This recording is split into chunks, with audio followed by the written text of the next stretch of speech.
Hola, ¿qué tal? Bienvenidos a Voz News. Qué bueno que nos acompañan este martes 17 de junio. Los saluda Karina Yapor. Vamos a los titulares. Estados Unidos presiona con fuerza al régimen terrorista iraní. El presidente Trump le exige a Irán que se rinda incondicionalmente. Le tenemos el reporte desde Washington, D.C.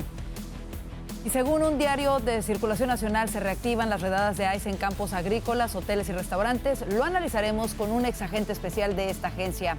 Además, arrestan en un tribunal de inmigración a un candidato a la alcaldía de Nueva York. Le diremos por qué. Los detalles de esto y más en Voz News, que comienza ya.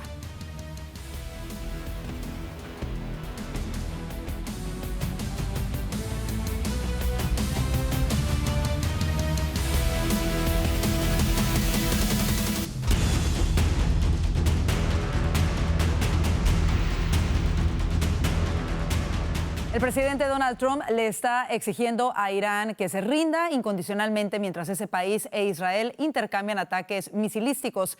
Hoy se llevó a cabo una reunión del presidente con el Consejo de Seguridad de la Casa Blanca. Desde allí nos tiene los detalles Juan Esteban Silva. Karina, ¿qué tal? Los saludo desde la Casa Blanca. El presidente Trump llegó esta madrugada aquí a Washington tras cancelar esa participación en la cumbre del G7 en Canadá. Lo hizo para encabezar personalmente una reunión de emergencia en la sala de crisis, en el Situation Room de la Casa Blanca, en medio de esa escalada militar entre Israel e Irán, que ya completa 5 días.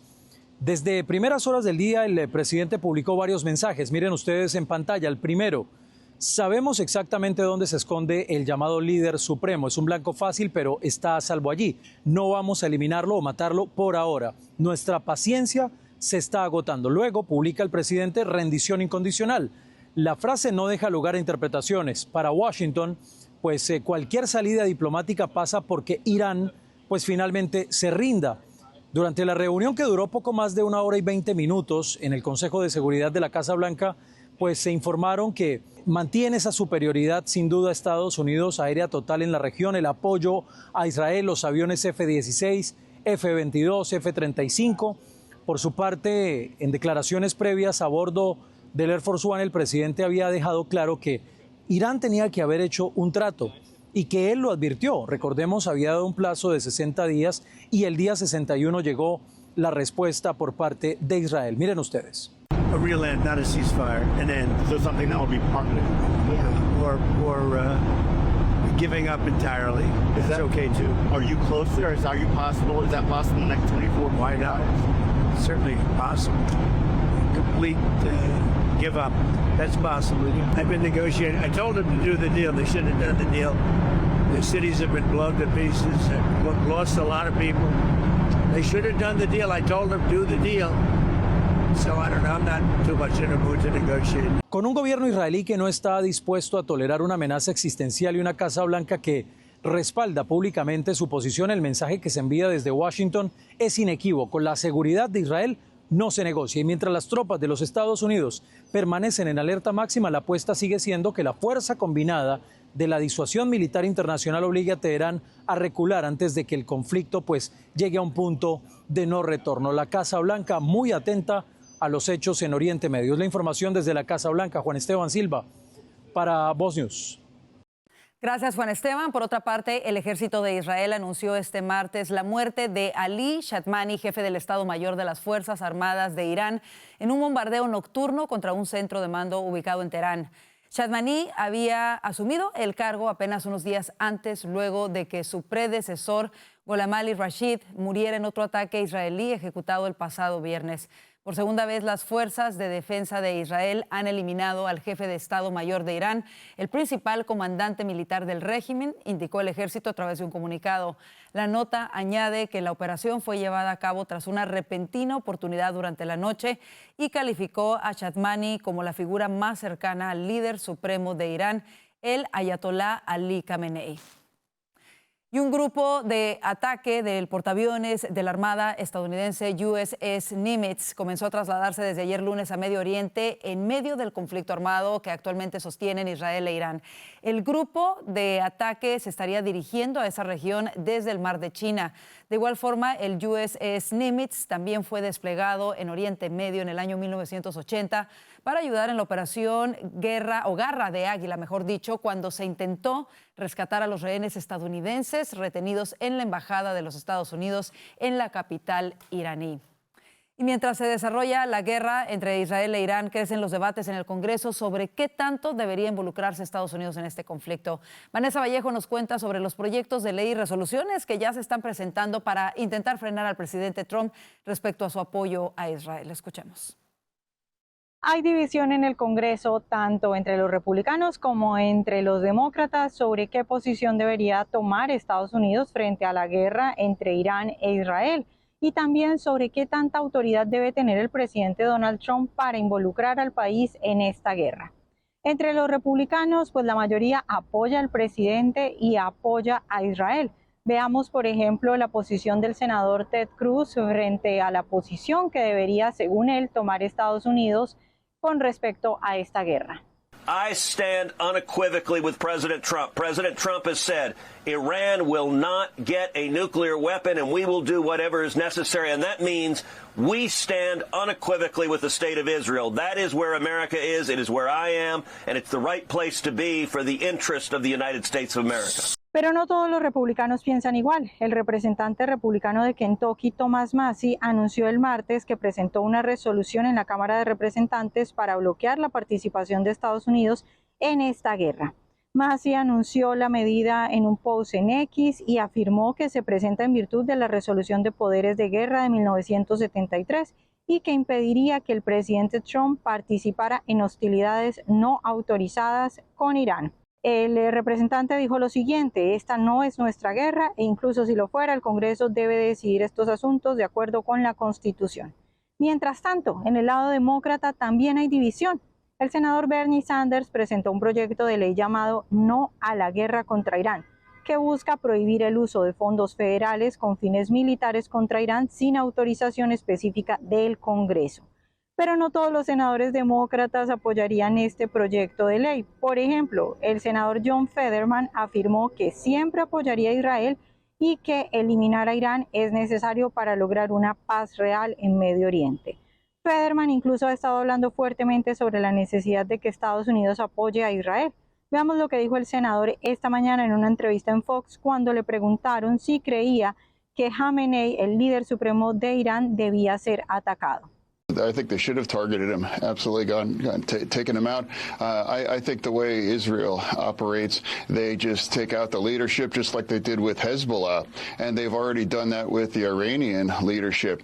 Just took them out even laying in their beds. And they didn't take down the whole building. They actually targeted where they lay in bed. And now they eliminated the military ones and the nuclear ones. That's magnificent. Pues durante las próximas semanas veremos discusiones muy interesantes e importantes en el Congreso y ya veremos si alguna de estas medidas logra ser aprobada y con eso frenar en alguna medida la autoridad o la libertad que tiene el presidente Trump en materia de política internacional y particularmente sobre la posición que tiene Estados Unidos en esta guerra. En otros temas, el Departamento de Seguridad Nacional al parecer ha revocado la directriz que relajaba las redadas migratorias en granjas agrícolas, hoteles y restaurantes, a pesar de que el presidente Donald Trump insinuó que consideraría eximir a estos sectores de su política de deportaciones masivas. Así lo reporta hoy el diario The Washington Post. Altos funcionarios del Servicio de Control de Inmigración y Aduanas, ICE, instruyeron en una llamada a sus agentes continuar con los arrestos de trabajadores del campo, hoteles y restaurantes sin estatus legal, según dijeron al rotativo 2 personas familiarizadas con esta llamada. El cambio en la política contra la migración supone una contradicción al mensaje dado por el presidente el jueves pasado, tras la presión de los dueños de granjas y de empresas de estas industrias afectadas por estas redadas. Para hablar más de este tema y tratar de entenderlo mejor, hacemos contacto con el exagente especial de ICE y analista político Víctor Ávila. Víctor, bienvenido a Voz News de nueva cuenta. Y comencemos por esto. El presidente dijo dijo hace unos días que había trabajadores valiosos y difíciles de reemplazar en el área de la agricultura y servicios de hostelería y que se debía aplicar el sentido común. Sin embargo, el diario Washington Post reporta que se ha dado la orden por parte del DHS de continuar con las redadas en estas zonas de trabajo. ¿Por qué crees que esté ocurriendo esto contrario a lo expresado por el presidente? Se me hace que lo que está pasando aquí es que la administración se está dando cuenta, obviamente, que existen diferentes clases de personas indocumentadas. Una clase, la persona que tiene antecedente penal, que tienen algún crimen en su pasado, sabemos muy claro y queremos que esas personas sean deportadas de este país. Pero también hay que entender que hay personas que están aquí como estos tipos de trabajadores que explicaste, también personas que tienen en este país más de 10, 15, 20 años, que no han cometido ningún otro delito más que estar aquí indocumentado. Y aquí se me hace que está llegando el sentido común de que no los puedes poner en la misma categoría a todos y se va a hacer diferentes cosas administrativas. En este caso, vamos a enfocarnos, como dijo desde el principio el presidente, con las personas que tienen antecedentes penales, porque hay suficientes. Hay millones de personas que ya tienen órdenes de deportación y hay millones de personas que están aquí indocumentadas con antecedentes penales que andan libres en estas comunidades, que muchos de ellos siguen cometiendo delitos contra estadounidenses. Entonces ahí ese va a ser más el enfoque para remover a esas personas del país y dejar a los otros sin tener esa preocupación. La razón por que te digo esto, que pienso que ha habido muchas personas que sí han sido deportadas del país, que se han encontrado con ICE porque han estado cercano o cerca de una persona que era el enfoque de que estamos hablando. Y realmente no era el enfoque de la administración, pero no cabe la duda aquí que no es la persona que quieren quitar del país por ser. Lo que sí no va a pasar aquí es que no van a ignorar a la persona que está indocumentada en frente de la gente de ICE, va a tener que ser procesada. Claro, y ahí quisiéramos preguntar porque hay mucha confusión en realidad en esto. Mencionábamos las palabras del presidente del jueves hace unos días y hoy se da a conocer esto de que de todos modos el Departamento de Seguridad Nacional dice no, hay que seguir realizando estos operativos en estos lugares de trabajo como los campos agrícolas. La pregunta aquí es a discreción de quién queda el cumplir con estas directrices. Si escuchamos al presidente decir algo como que se tiene que utilizar el sentido común, pero por otra parte se revela por dos fuentes que en la llamada se dice, no, sigan haciendo las redadas en los lugares de trabajo. Incluso ha habido algunos videos publicados, por ejemplo, afuera de tiendas de mejoras al hogar en donde se han llevado a cabo estos operativos. La pregunta, para tratarlo de entender, es a discreción de quién queda el cumplir estas directrices o no y cómo implementarlas.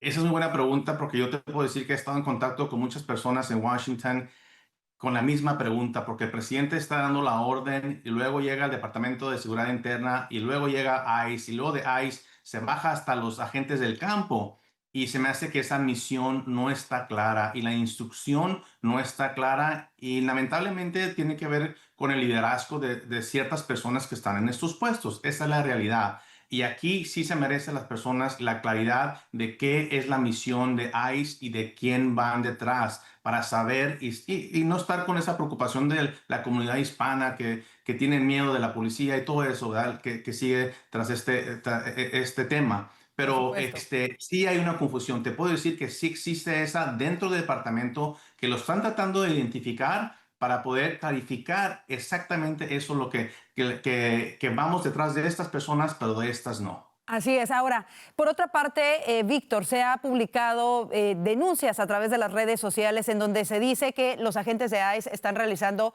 detenciones sin una orden. Ahora, queremos conocer el procedimiento. ¿Necesitan los agentes de ICE una orden para detener a una persona o no necesitan una orden para detener a alguien que sospechan que está indocumentado en el país? ¿Cómo se aplica esto?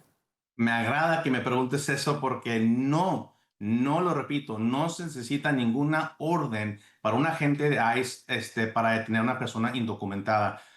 Yo te lo digo porque yo lo practiqué esto en 20 años de mi carrera.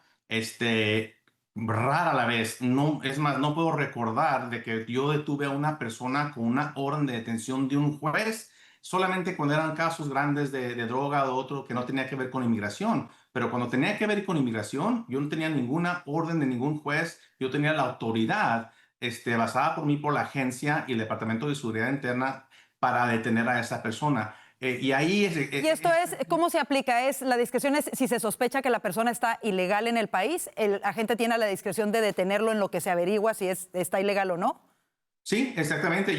Si llega la información de una persona, por decir, el tip que llega y dices tú, voy a hablar con esa persona. Cualquier policía, ya sea municipal, del estado, federal, agente federal, tiene el derecho de ir a preguntarle a cualquier persona lo que ellos quieran. Si yo tengo una duda de una persona que esté en este país indocumentado, yo puedo ir y preguntarles, como cualquier otra policía. No quiere decir que va a ser detenido, pero sí tengo la autoridad de hacerte esas preguntas. Y muchas veces ahorita hay mucha confusión, siguen dando información mala a la comunidad diciendo no les abras las puertas, no les contestes, no te pueden hacer las preguntas, y es completamente lo opuesto. Sí te pueden hacer las preguntas, sí tienes que comprobar que estás en este país legalmente con un permiso o si eres ciudadano americano. Igual cuando cruzas un puente internacional o llegas a un aeropuerto internacional, vas a tener, aunque seas ciudadano americano, tienes que comprobar a ese agente enfrente de ti para que te deje nuevamente entrar al país. Por supuesto.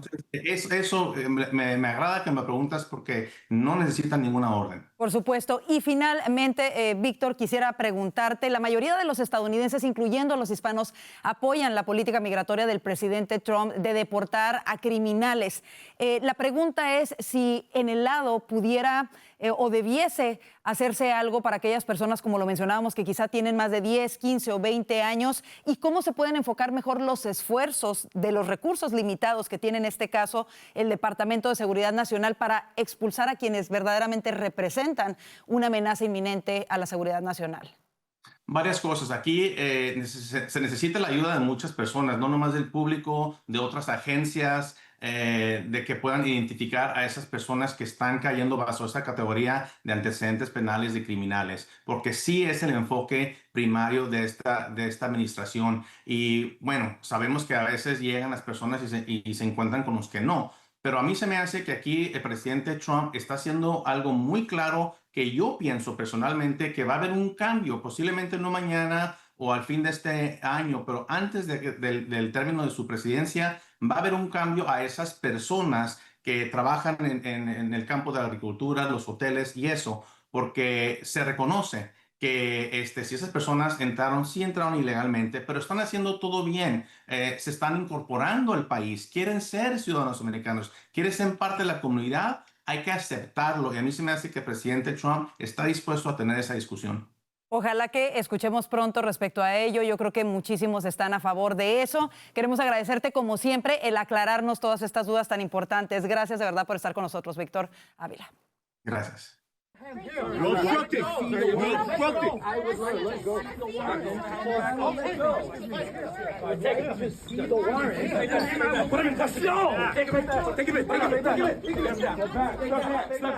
Este es el momento en el que el contralor municipal y candidato a la alcaldía de Nueva York, Brad Lander, fue arrestado por agentes de ICE en una escena caótica frente a un tribunal federal de inmigración.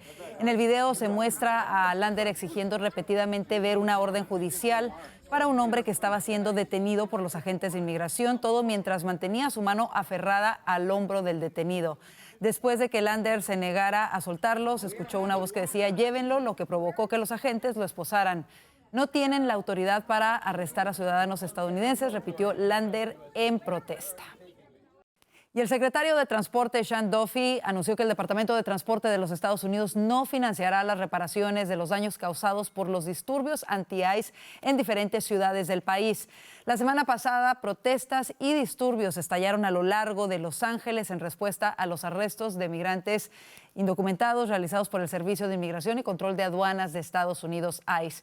El presidente Trump redobló el domingo su postura y ordenó al Servicio de Inmigración y Control de Aduanas de los Estados Unidos utilizar todos sus recursos para llevar a cabo el mayor programa de deportaciones masivas de la historia.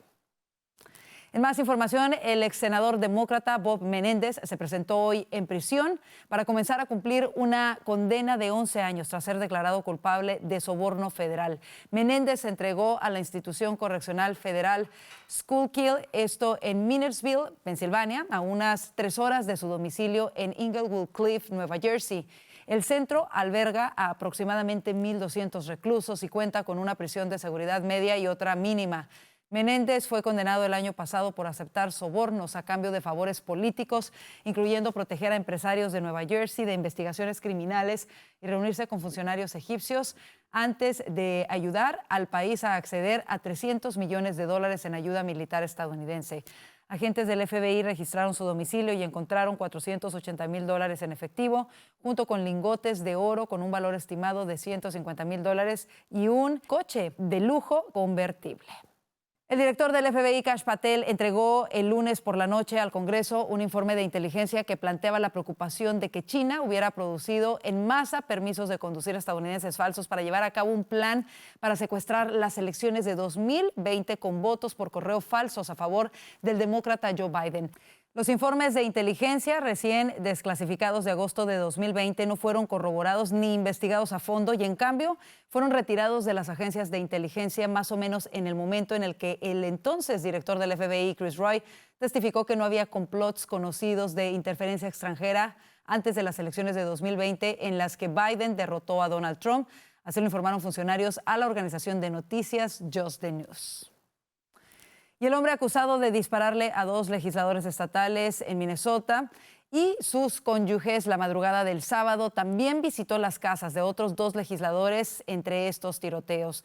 Las sorprendentes revelaciones se produjeron en una reunión informativa con la policía el lunes, en donde los funcionarios dijeron que el presunto asesino Vance Luther Bolter también fue a otras 2 casas, pero no entró, ya que una de ellas estaba de vacaciones. Bolter está acusado de vestirse como un oficial de policía y dispararle al senador estatal John Hoffman y su esposa Yvette, y luego disparó mortalmente a la presidenta de la Cámara de Representantes de Minnesota, Melissa Ortman, y su esposo Mark. El acusado conducía una camioneta todoterreno con luces de emergencia y una placa que decía policía. Así nos vamos a la pausa comercial. Una importante empresa de alimentos anuncia que eliminará cierto tipo de colorantes de sus productos.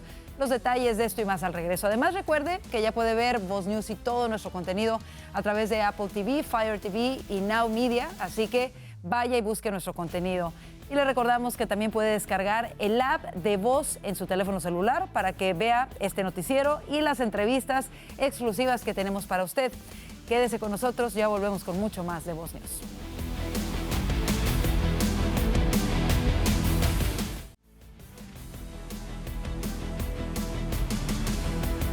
El Servicio de Aduanas y Protección de Fronteras de los Estados Unidos, CBP por sus siglas en inglés, anunció hoy que los viajeros que quieran entrar a los Estados Unidos ya pueden utilizar CBP Link, una nueva aplicación móvil de fácil uso diseñada para reducir los requisitos de datos. Esta nueva aplicación contendrá las funciones que antes se incluían en la aplicación móvil CBP Home, que ahora se utilizará únicamente para la autodeportación.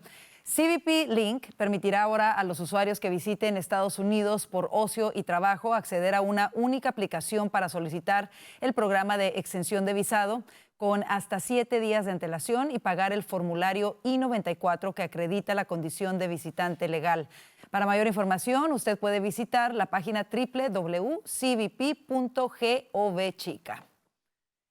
Y la Reserva Federal, la Fed, inició hoy una reunión de política monetaria de 2 días en la que se espera que el Banco Central estadounidense mantenga las tasas de interés pese a las presiones del presidente Trump para que las recorte.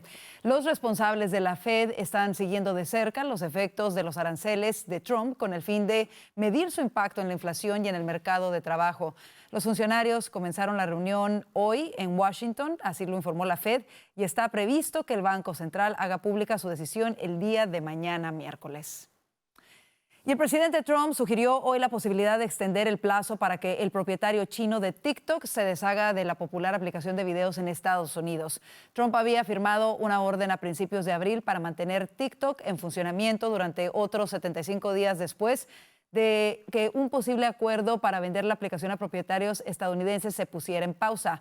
Probablemente tengamos que obtener la aprobación de China, pero creo que la conseguiremos. Creo que el presidente Xi finalmente lo aprobará, dijo Trump a bordo del Air Force One al ser consultado por los periodistas.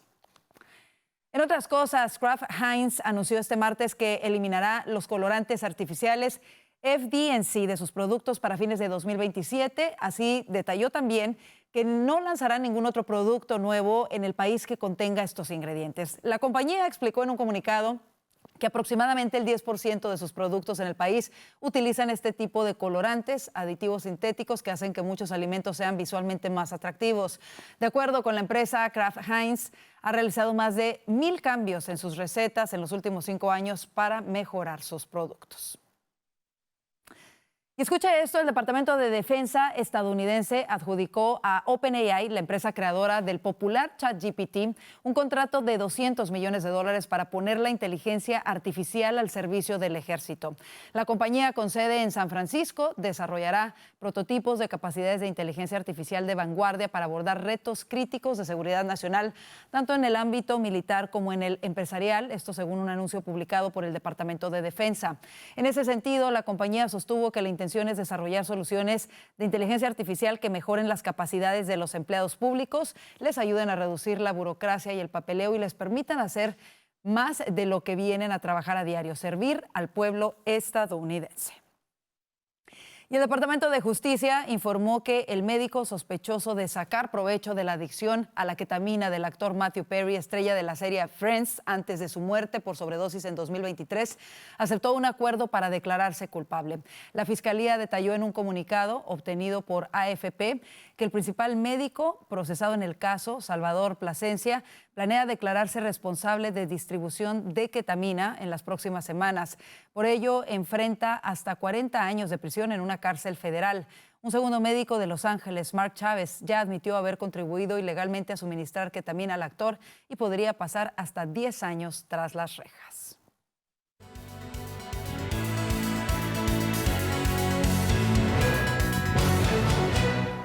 Al menos 16 personas, entre ellos un ciudadano estadounidense, murieron hoy en bombardeos rusos que alcanzaron Kiev, un ataque que el presidente ucraniano Volodymyr Zelensky calificó como uno de los más horribles que ha sufrido la capital.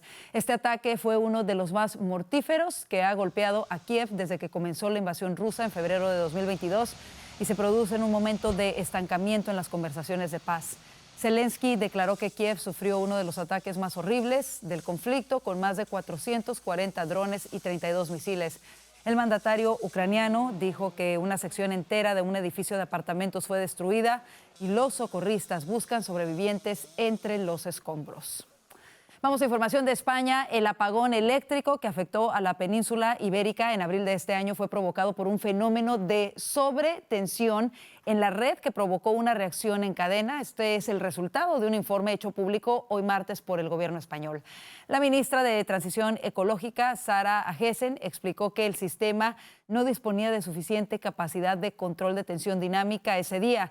Además, señaló que algunas empresas desconectaron sus centrales del sistema de manera indebida para proteger a sus instalaciones. Esa incapacidad de regular la tensión pudo producirse por varios motivos, bien por una mala planificación, el colapso generalizado del sistema eléctrico, como usted lo recordará, dejó el 28 de abril a España, Portugal y Andorra sin suministro de energía por varias horas. Y un volcán entró en erupción lanzando una colosal nube de ceniza en Indonesia. Se trata del monte Lowotobi Laki-Laki, un volcán de 2 picos de más de 1,500 metros de altura, ubicado en la isla turística de Flores. Según la agencia de vulcanología, de la altura de la columna de humo y ceniza llegó a alcanzar aproximadamente los 10,000 metros sobre la cima, aunque no se reportaron daños ni víctimas. Mire, la erupción provocó alarma entre los pobladores. Las autoridades advirtieron sobre la posibilidad de peligrosas inundaciones de lahar, un flujo de lodo volcánico si ocurren lluvias fuertes, en especial para las comunidades cercanas a los ríos. También llamaron a los residentes a utilizar mascarillas para protegerse de la ceniza volcánica. Increíble este fenómeno natural. Así nos vamos a la pausa comercial. Quédese con nosotros, ya vienen nuestros analistas para hablar de los temas que hacen titulares hoy.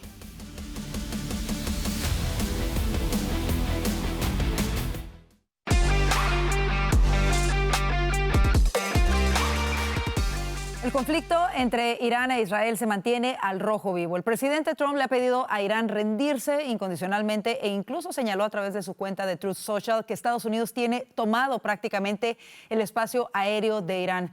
Para analizar esto a profundidad, le damos la bienvenida a Vanessa Vallejo, analista político de Voz, Alfonso Aguilar, abogado y analista político de Voz, ambos desde Washington, D.C., y a Franklin Camargo, analista político de PragerU desde California. Bienvenidos y vamos a comenzar con este tema que sigue acaparando acaparando titulares. Comencemos porque el presidente regresó de manera anticipada de su viaje a la cumbre del G7 el día de ayer. Hoy sostuvo una reunión en el con el Consejo de Seguridad de la Casa Blanca. ¿Cómo debemos interpretar esto, Alfonso? Bueno, es curioso porque si leemos estos mensajes da la impresión que el presidente se está apropiando los logros militares de Israel, ¿no? Tenemos control aéreo de Irán, o sea, Israel lo tiene, o sea, pero quizás esto significa que Estados Unidos efectivamente se va a incorporar a la ofensiva. Sabemos que se han enviado buques de guerra, portaaviones, y Estados Unidos pudiera tomar un rol activo en la ofensiva en Irán. Yo creo que el presidente ha tomado su decisión. Él ve que el régimen, que Irán no tiene la capacidad militar para responder a Israel.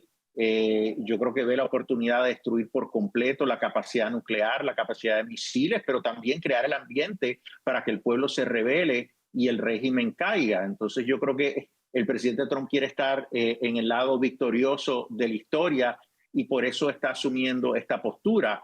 Yo sé que ha causado esto malestar en ciertos sectores extremos del trumpismo que creen que cualquier intervención es asumir una postura neoconservadora, militarista. Yo no lo creo. El presidente no está hablando de enviar tropas, no estamos hablando de un ataque quirúrgico de aviones de Estados Unidos. Quizás sea meramente que un par de aviones B-2, bombarderos B-2, suelten una bomba enorme, bunker buster, y destruyan el laboratorio nuclear subterráneo de Irán. Quizás eso es todo. Pero efectivamente yo creo que el presidente Trump está sonando con lo que dice, lo que está diciendo, no solo que apoya a Israel, pero que parece que Estados Unidos va a tener un rol más activo. Y como también ha dicho, no se trata meramente de un cese al fuego, sino de ponerle fin ya a este reto que ofrece Irán. Claro. Eso significa acabar con su capacidad militar nuclear, pero quizás también con el régimen. Es interesante lo que mencionas y yo creo que hay que leer entre líneas estos mensajes que ha publicado el presidente en relación precisamente a si Trump se está adjudicando o no el control que tiene Israel sobre Irán. Él publicó específicamente, cuando dice que tienen control de los cielos de Irán, dice que Irán tenía plenitud de equipos rastreadores de cielo, pero que no se compara a los estadounidenses, a los hechos diseñados, pensados y fabricados en Estados Unidos, que son altamente superiores, lo cual quizá está haciendo una alusión a que Estados Unidos le ha provisto a Israel de todo el equipo necesario, que es infinitamente superior al de Irán. Eso podría ser una manera de interpretarlo. Ahora, ¿cómo influye los comentarios de Trump, quien inicialmente había abogado por la diplomacia con las negociaciones, pero luego ha celebrado los ataques israelíes y ahora ha tomado una participación activa con estos comentarios? ¿Cómo influye eso en la percepción de qué nivel de participación tiene Estados Unidos en este conflicto, Vanessa? Yo creo que es claro, es importante. Yo creo que todo el mundo está viendo este tipo de comentarios y pero está viendo todo esto. Digamos que confirma lo que ya todo el mundo sabía. Yo creo que todo el mundo sospechaba que de una u otra forma, pues Estados Unidos está ahí, sea atento para si algo sucede, o sea, claro, como tú muy bien lo mencionabas, pues con todo el equipo que le da a Israel y con todo el apoyo que le puede estar dando a Israel también en materia de inteligencia, lo que sea que se esté colaborando. Es decir, todo el mundo yo creo que sabía que de alguna manera estaba involucrado, pero yo creo que ya, claro, cuando lo hace públicamente, creo que sobre todo más que mostrar como la superioridad de Estados Unidos y todo eso, creo que es ya ese cambio a otra etapa, porque lo vimos esta mañana también diciendo en el avión que él no estaba en un modo para negociar. Eso ya es pasar a otra etapa, porque recordemos que el fin de semana lo vimos diciendo completamente lo diferente que era.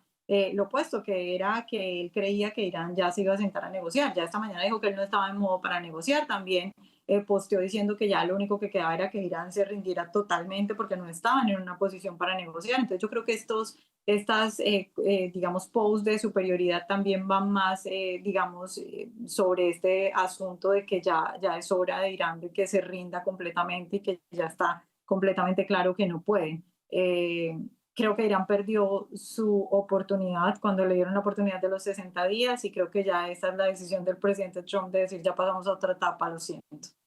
Franklin, ¿cómo lo ves tú? Sí, lo que decía Vanessa al final era importante. Donald Trump le había dado 60 días y el ataque o la escalada de Israel a Irán que vimos se dio en el día 61. Yo no creo que sea una simple coincidencia. Esto está generando algún tipo de fractura dentro de cierta base republicana. No considero que sea entre los votantes en general, sino algo más de influencers, de ego, de personas que trabajan en el mundo de la comunicación política y el análisis. Pero yo creo que esas personas primero no han prestado verdadera atención a lo que Donald Trump ha dicho por los últimos 10 años. De hecho, hace pocos días se cumplió 10 años de que bajara esas famosas escaleras en su torre en New York y anunciara su candidatura. Y no solo eso, creo que también incluso tiene una concepción no del todo objetiva o eficiente en cuanto a lo que debería ser America First. A ver, cuando hablamos de este conflicto, realmente pudiésemos decir que no inicia ahora, ni hace 2 semanas, ni siquiera el 7 de octubre, inicia en 1979. Y es un régimen que no cree en los derechos humanos, que no respeta en lo absoluto la integridad humana, los valores occidentales, pero que además en cada oportunidad que ha tenido le ha decretado la muerte a Estados Unidos y también a Israel. De hecho, Israel para ellos es una cosa pequeña, lo llaman Satanás pequeño. Estados Unidos es el Satanás de verdad, el Satanás grande. Así ve Irán a los Estados Unidos. ¿Y cómo han materializado esto? Con ataques terroristas. Ellos son los que financian a Hamas, financian a Hezbollah también, han financiado a los Houthis. Entonces, aquí hablamos de que no podemos permitir como Estados Unidos, como mundo libre, como defensores incluso de la vida, que un régimen de esa naturaleza desarrolle un armamento nuclear. Así que yo estoy 100% a favor con lo que está haciendo Israel, que creo que Israel realmente está peleando la guerra de Occidente y lo están peleando para que Estados Unidos no tenga que enviar tropas directamente. Y yo lo celebro y lo festejo. Creo que es positivo para los Estados Unidos que exista, ojalá se dé, un cambio de régimen en Irán o que además se pueda, o que por ejemplo se pueda tener la garantía de que ellos efectivamente no van a desarrollar un armamento nuclear. Eso es fundamental. Añadir a eso que Irán ha violado recurrentemente los acuerdos a los que supuestamente ha llegado para respetar los lineamientos y no producir más de esta energía nuclear o desarrollar más de esta energía nuclear. Administraciones pasadas han tenido estrategias diferentes, como la de Obama, por ejemplo, que fue muy condescendiente con el régimen iraní y sin embargo ellos no cambiaron de postura o actitud. Lo vimos con la administración Biden también cuando descongeló miles de millones de dólares supuestamente para ayuda humanitaria y solamente días después, quizá una semana después, se dan los ataques de Hamas a Israel. Hay que añadir eso y ponerlo en perspectiva porque nos señala que una y otra vez el régimen iraní se ha comportado de esa manera y no ha cambiado independientemente de cómo Estados Unidos lo ha tratado de maneras diferentes. Ahora, aquí lo que es importante discutir también es estas posturas de las que hablabas, Franklin, y te lo quiero preguntar a ti, Alfonso. Las divisiones, por ejemplo, de figuras como Marjorie Taylor Greene, Thomas Massie, Tucker Carlson, quienes abogan por evitar la participación activa de Estados Unidos en este conflicto. Sin embargo, como lo señala Franklin, en realidad este conflicto no es solamente dirigido hacia Israel, sino que esto es el principio y ellos ven realmente como un mal mayor a los Estados Unidos. ¿Cómo lo ves tú y cómo pueden los republicanos y en este caso la administración del presidente Trump sortear esas críticas tan fuertes que se han volcado sobre las decisiones que él está tomando de dar el apoyo a Israel? En la política en Estados Unidos, la pregunta es para mí, perdón. Sí, ¿verdad? Sí, era para Alfonso, pero adelante si quieres añadir. Adelante. Perdón, es que es un tema bueno, estoy animado. Claro. No. Mira, básicamente existe una corriente política en Estados Unidos que incluso toca a ambos partidos, demócratas y republicanos, que es un aislacionismo extremo y absurdo. Yo entiendo focalizar todos los esfuerzos no en intentar en liberar cualquier país que existe sobre la faz de la tierra, sino en responder ante las amenazas que existen. Pero incluso este movimiento aislacionista va al extremo de creer que nada es una amenaza, de que atacan a Estados Unidos y fue culpa de Estados Unidos, de tratar de que ellos creen que no hay sistemas inherentemente inmorales y malvados que buscan la destrucción de los Estados Unidos. Y ante esa inocencia, Estados Unidos lo pudiese pagar sumamente caro. Fíjense como Thomas Massie, que es un congresista al cual yo le tengo muchísimo aprecio y creo que tiene ideas muy buenas en otras áreas, se está dando la mano con Rashida Tlaib o con Alexandria Ocasio-Cortez. Y Tucker Carlson se está dando la mano con los comunicadores sociales o analistas políticos de más extrema izquierda. Eso es lo que estamos viendo en Estados Unidos por ese movimiento de aislacionismo extremo. Pero recordemos que se puede tener una focalización en Estados Unidos y America First y al mismo tiempo responder fuerte ante las amenazas. Reagan lo demostró y lo sintetizó con una frase. Es la paz a través de la fuerza. ¿Cómo lo ves tú, Alfonso? Sí, mira, estos son comunicadores, como decía Franklin, profesionales que, vamos a ser honestos, hacen dinero de su opinión y quieren ser más trumpistas que Trump, ¿no? Esto no se trata de ser neoconservador. Ellos nos presentan como que hay solo dos opciones: ser neoconservador militarista o ser un aislacionista. Claro que no. Trump está presentando una visión de America First. ¿Cuáles son los intereses de Estados Unidos? Y de vez en cuando eso significa que se tome alguna acción militar, pero no se trata de ocupar el país, no se trata de invadir y quedarnos años en ese país. Si podemos tumbar este régimen, Israel ya ha hecho todo el trabajo, dándoles una ayuda militar, armas que necesitan, pues eso es una gran contribución a la paz en el Medio Oriente, ciertamente, y libera a los iraníes que no quieren este régimen y nos quita un dolor de cabeza. El tratar de decir, y esto es otro problema que tienen Tucker Carlson y otros de los que se oponen a que Estados Unidos intervenga, es un desconocimiento de la historia total. O sea, y es curioso porque se presentan como grandes conocedores, pero da la impresión que no conocen realmente lo que ha implicado Irán durante los pasados 60 años, ¿verdad? Es una exportación del terrorismo a nivel internacional. No solo ha destabilizado la región del Medio Oriente, y no solo es un reto existencial para Israel, pero es un reto para los Estados Unidos. Continuamente han estado amenazando a los Estados Unidos. Hasta recientemente ha habido un complot para tratar de matar al presidente Trump iraní dentro de los Estados Unidos. Entonces, pensar ingenuamente que no, eso lo resuelvan ellos, que ellos no quieren expandirse, eso es un tema del Medio Oriente, eso es totalmente falso.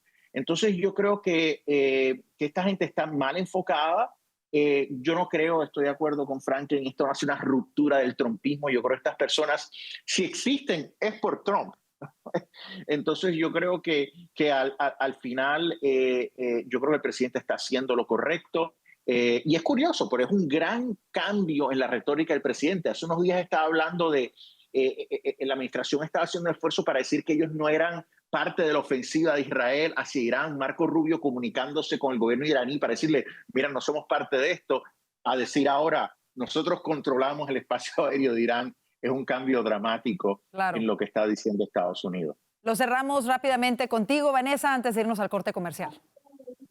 Pues yo creo también que es muy importante ver la estrategia de Estados Unidos y del presidente Trump y cómo de esos que critican al presidente Trump parece que no le ponen cuidado. Por ejemplo, hemos visto al presidente diciendo que él no está pidiendo ni buscando, digamos, activamente un cambio de régimen. Él no está diciendo yo voy a ir a poner tropas americanas y voy a poner un régimen nuevo. Y ahorita en la rueda de prensa del Departamento de Estado otra vez la vocera lo repitió una y otra vez: Estados Unidos no está aquí tratando de hacer un cambio de régimen. Obviamente si eso pasa, que Netanyahu sí que lo está haciendo, incluso haciendo un llamado directo a los iraníes a que se levanten, pues seguramente lo celebraremos, pero yo creo que el presidente lo está haciendo con mucho cuidado. También es muy interesante el post que puso el presidente hoy diciendo, sabemos exactamente dónde está el llamado líder supremo, dónde se está escondiendo, es un target fácil, pero no lo vamos a matar, por lo menos no por ahora.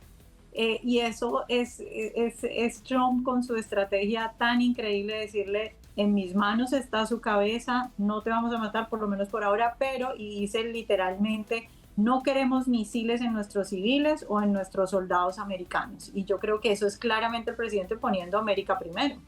Ante estos comentarios tan determinantes por parte del presidente, la pregunta del millón será ¿qué va a hacer Irán al respecto, no? Con eso nos vamos a la pausa comercial. Quédese con nosotros, ya volvemos con mucho más de Voz News.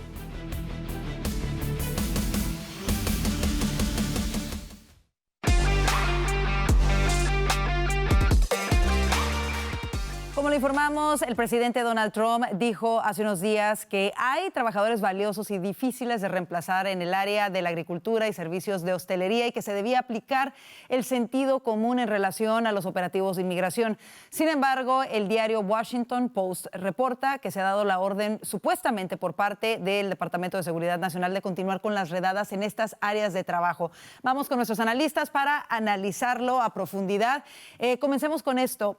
¿Qué crees que está ocurriendo en este sentido, Alfonso? Porque escuchamos al presidente hablar públicamente sobre esto, lo hemos debatido y ahora el Washington Post cita supuestamente a dos fuentes que habrían escuchado una conversación telefónica en la que se les da la instrucción a los agentes de supuestamente continuar con estos operativos en estas áreas en las que el presidente había dicho que debía de tomarse una medida diferente.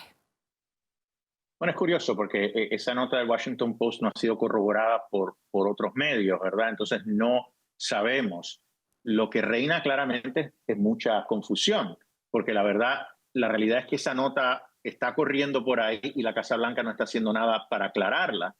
Entonces yo creo que quizás es parte de la estrategia, ¿verdad? Que haya dos notas contradictorias corriendo por ahí, para que algunos piensen que no va a hacer redadas en el sector agrícola y en los hoteles y que otros piensen que sí lo va a hacer.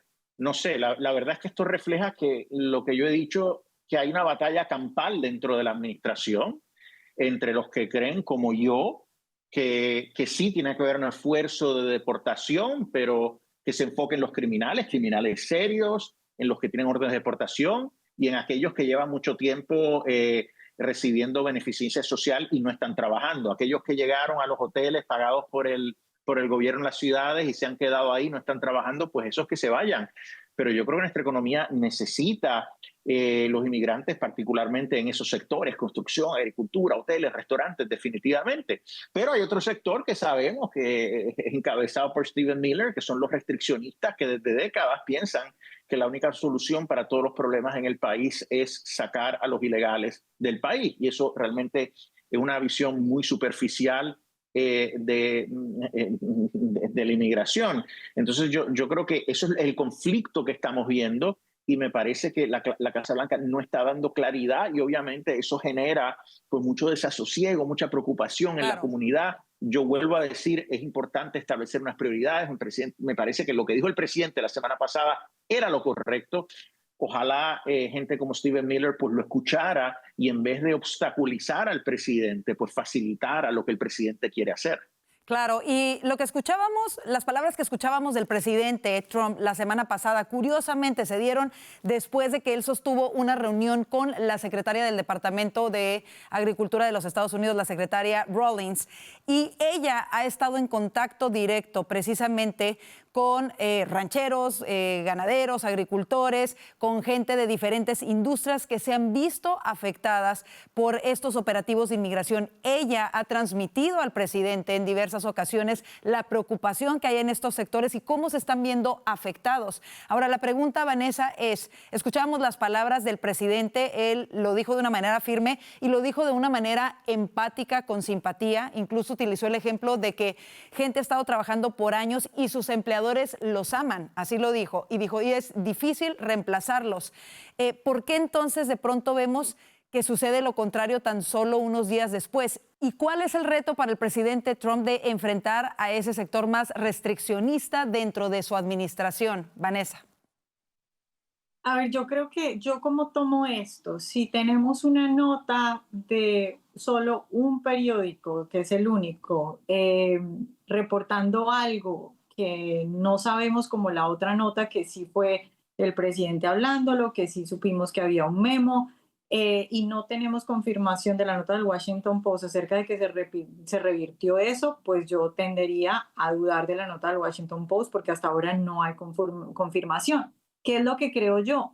que el presidente sabe que dentro de su gente más cercana, pues hay gente que no quiere eso, que le molesta eso, y yo lo que creo es que Trump simplemente está evitando una pelea. Entonces, en vez de salir a decir esa nota es falsa, pues simplemente se queda callado. Eso no quiere decir que efectivamente se haya revertido la decisión que él dijo. Además, yo recuerdo que él dijo que pronto íbamos a ver una orden para frenar esas redadas. Y esta mañana, cuando yo veía al acting director de ICE, Todd Lyons, él decía que lo que significaba esa orden del presidente de frenar las redadas en los sectores como la agricultura y la hotelería era que ellos se estaban enfocando era en industrias que estaban muy asociadas o que tenían altos problemas de tráfico humano. A mí me parece eso una especie de confirmación, pero yo que creo que incluso el acting director, el señor Lyons, tampoco se quiere meter en la polémica. Entonces, en vez de decirlo directamente, simplemente dice, sí, nos estamos enfocando en este tipo de industrias sin tener que meterse en un problema con Miller o con alguien más. Eso es lo que creo yo.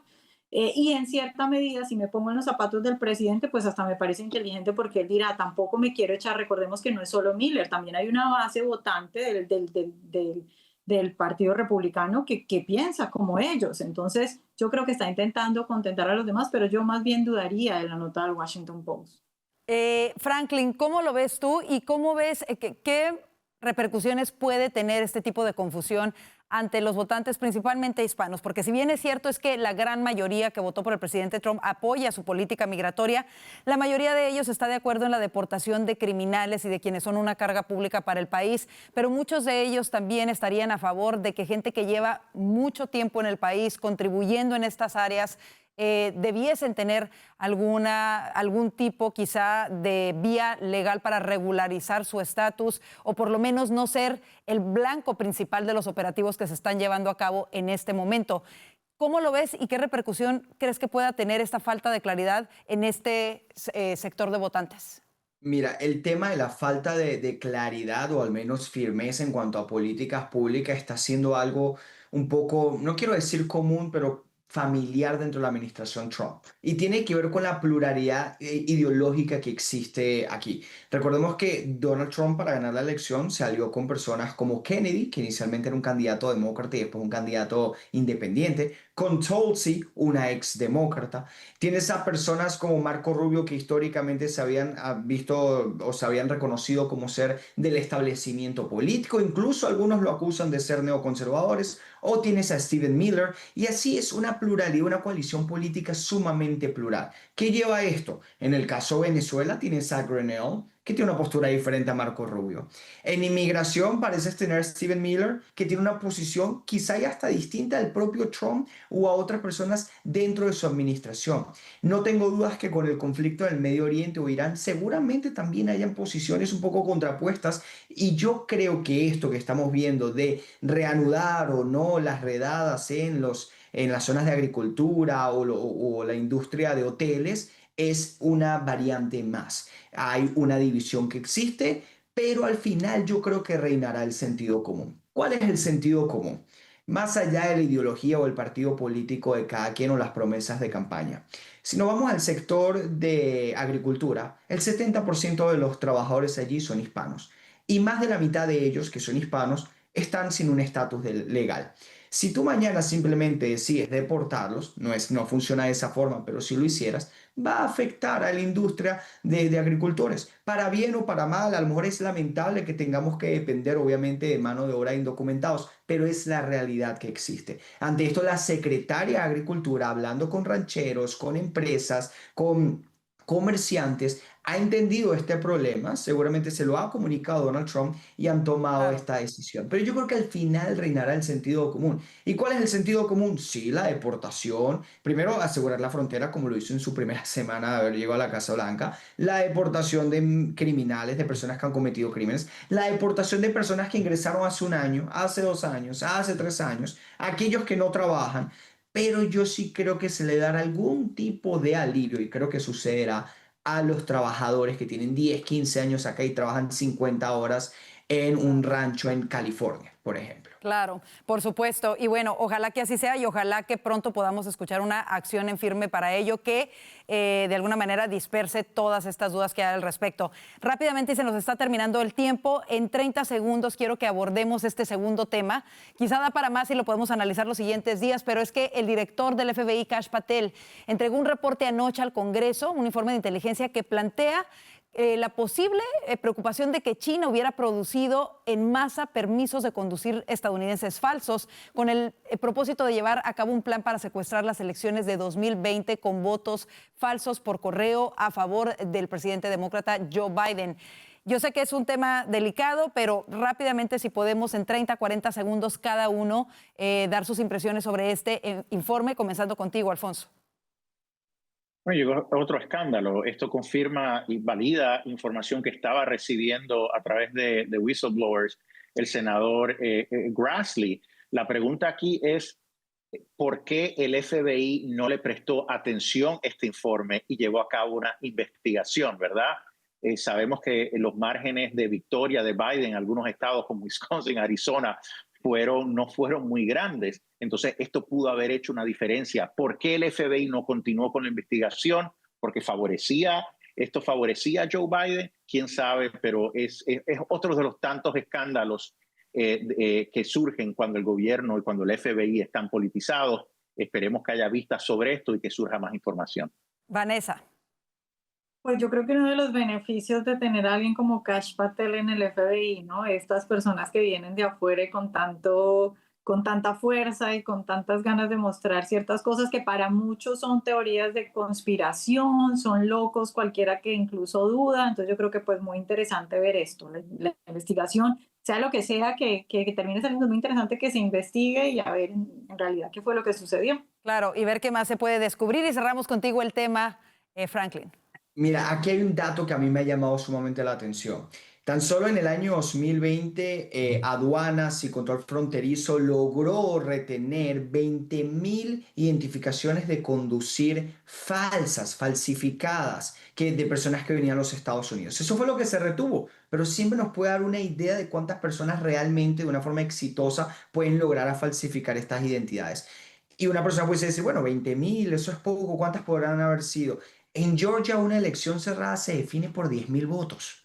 Eso es del calibre de lo cual estamos hablando. Es gravísimo, no hay que especular, pero esperemos una investigación mucho más profunda porque por lo menos requiere una investigación, una discusión al respecto. Por supuesto, y con eso cerramos el panel porque se nos acabó el tiempo. Como siempre, un gustazo escuchar sus puntos de vista sobre estos temas que nos afectan a todos. Gracias, Franklin Camargo, Vanessa Vallejo y Alfonso Aguilar, por estar con nosotros en el panel de hoy. Y gracias a ustedes por su preferencia. Los invitamos a seguirnos a través de nuestras redes sociales que van a aparecer en pantalla. Y no olvide suscribirse a nuestro canal de YouTube. Nos encuentra como @VozMedia. Que tenga una excelente noche y si Dios lo permite, le esperamos mañana. Bendiciones.